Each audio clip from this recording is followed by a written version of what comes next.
It is the late-night chats Jerry Schilling misses the most, when he and the king of rock and roll would talk for hours about everything and nothing. Then there were the bus trips they took together, when Elvis would take the wheel, sometimes making a 3-day journey last week's as he pulled over every few miles for a coffee, burger or quick game of American football. With him from the beginning of Elvis' career right to his tragic end, Jerry was the singer's closest confidant and best friend, and today the one person outside of his family who knows him best. And, as one would expect, he has the most fascinating stories to tell. Speaking to me from his Los Angeles home, which Elvis bought for him in 1974, every memory is worthy of a place in the history books, from their antics on film sets to the time they met President Nixon to when they went shopping for horses together. It's why Elvis fans are in for a treat next month, as Jerry will be retelling his tales of life with the musical legend as the special guest for a Royal Philharmonic UK tour, in which the world-famous orchestra will play alongside the King singing on screen. Jerry, 81, who went on to become manager for the Beach Boys, Jerry Lee Lewis and Elvis's daughter Lisa Marie, says that while he's not used to being in the spotlight, he enjoys remembering the good times with his old friend, who died suddenly in 1977 aged just 42. Of the experience of hearing Elvis singing to the live backing music, he says, "It's incredible. The audience's reactions are exactly the same as when I was on tour with Elvis. I get goosebumps, even thinking about it. Being there, it's kind of bittersweet. But it's more sweet because the world still loves him and you can feel the love and the excitement from the audience." After all this time, that hasn't changed. Jerry first met Elvis age 12 when he turned up to play American football on a field near where they both lived in Memphis, Tennessee, in 1954. Elvis, then 19, had just recorded his first single that had been played on the radio for the first time 2 days earlier. It was perhaps the last time the singer would be able to go out in the neighborhood incognito, but Jerry remembers, it was before the high collars and jumpsuits and all of that. He was just in a t-shirt and a pair of jeans, but there was something different about him. He also had a warmth about him that would make you feel comfortable. He went out of his way to make me feel like one of them. Knowing him before he was famous was important, it gave me a real overview of who he was and where he had come from. Jerry started hanging out with what became known as the Memphis Mafia. They were the friends Elvis would call when he started getting the local amusement park or cinema to open late just for him, or when he threw his Graceland all-nighters. Jerry was 22, about to go to college in Arkansas and working 2 jobs, when he got a call from Elvis that changed his life. "I was going to be a history teacher and a football coach, but I was summoned to Graceland in the wee hours. Elvis said to me, 'I need you to come to work for me,' and when I asked when, he said, 'Now.' It thought about it for a few seconds, then asked if I could go home to get some clothes. I had just a few minutes to tell my father that I was dropping out of college in my senior year, then 5 of us got in a little Winnebago bus and drove 2,000 miles from Memphis to LA. Every couple of miles he would stop, we'd eat, throw footballs, talk about girls and life. That's where my friendship with Elvis totally changed, because I was now living with him. It meant he also got to see the side of the star the public never did. People think he was always walking around smiling and singing songs. Because that's what they saw in his movies," Jerry says. But no, Elvis was a very deep, complex character, He could be moody and whatever.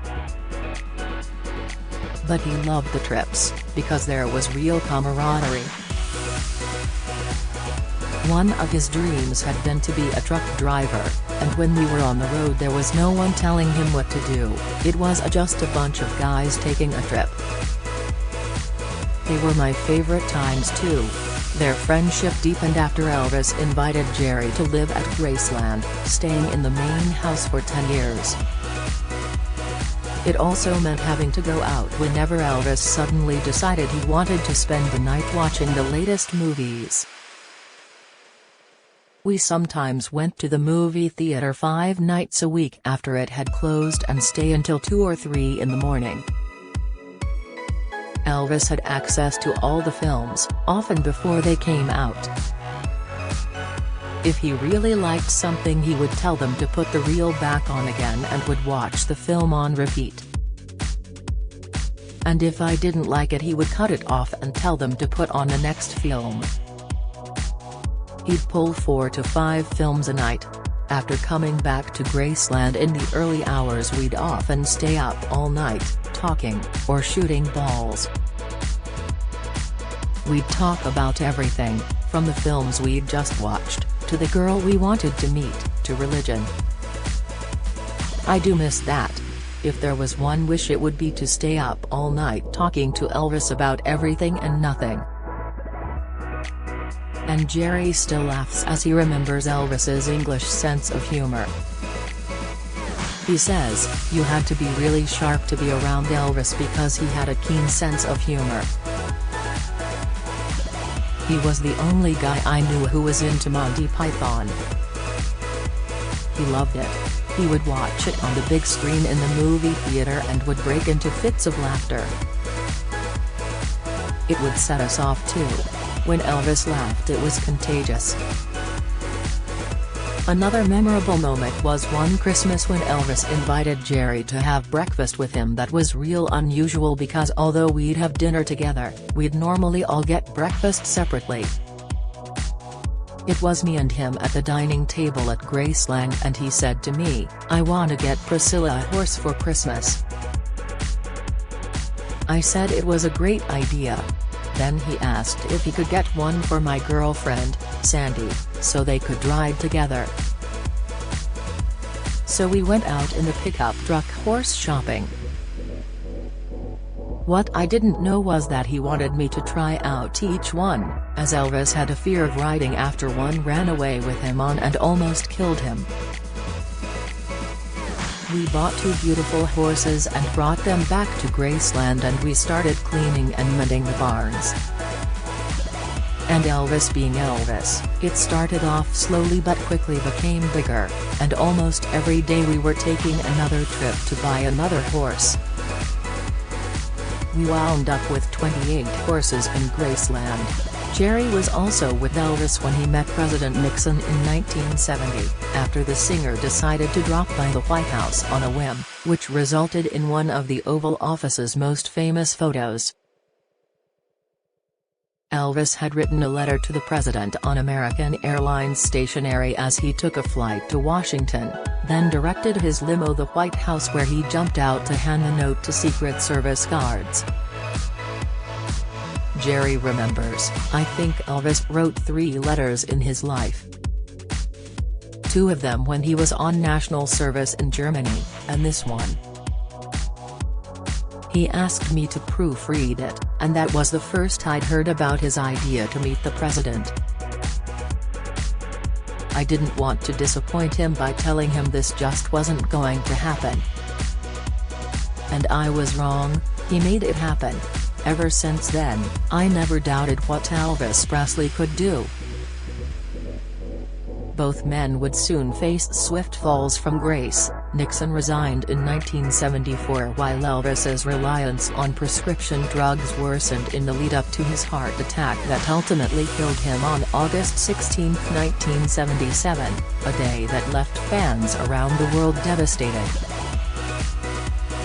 Jerry puts the blame for his friend's death firmly at the door of the agents, record labels and film studios that controlled his career. He says, "I feel I lost my friend at an early age due to creative disappointments.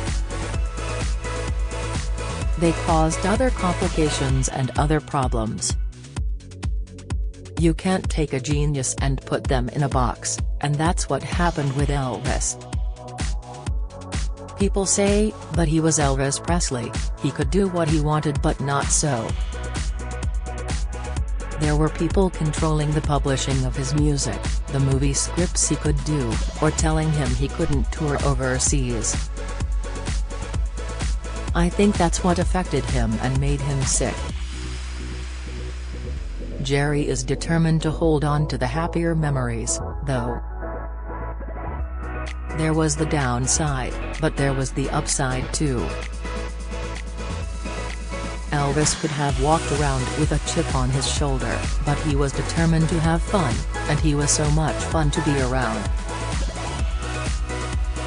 Jerry Schilling will be special guest at the Manchester, Birmingham, Leeds and London performances of the very best of Elvis in concert with the Royal Philharmonic Concert Orchestra this October. Ticketline.co.uk